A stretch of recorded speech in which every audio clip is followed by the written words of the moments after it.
কই রে চোর, আমার টাকা কই? টাকা নিয়ে পলাইলি না কেন? তুই এখনো ফ্যাক্টরিতে আসোস কেন?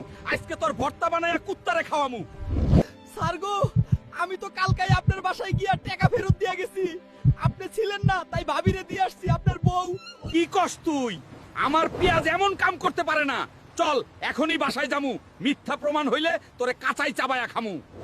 উফ, কি যে শান্তি। মরিচের টাকা দিয়া দুবাইয়ের সোনার নেকলেস অর্ডার দিয়া দিলাম। বেটা ফন্নি মরিচ এখন জেলের ভাত খাক। ওরে কাল নাগিনি, আমার বিশ্বস্ত কর্মীরে চোর বানায়া তুই এখানে টাকার উপর শুয়ে আছস। তোর একদিন কি আমার একদিন? তোর চরিত্র এমন জানলে তোকে বিয়েই করতাম না। আরে না না স্বামী আমার, আমি তো এইগুলা রোদ্রে শুকাইতে দিছিলাম। এই মরিচ তো একটা আস্ত মিথ্যাবাদী, তুমি তার কথা বিশ্বাস করো না। চুপ কর ডাইনি। মরিচ, তোর সততায় আমি মুগ্ধ।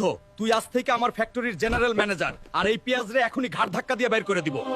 ওরে লেবার পেঁয়াজ, তাড়াতাড়ি ইট টান। কাজে ফাঁকি দিলে কিন্তু বেতন কাটটা দিমু কয়ে দিলাম।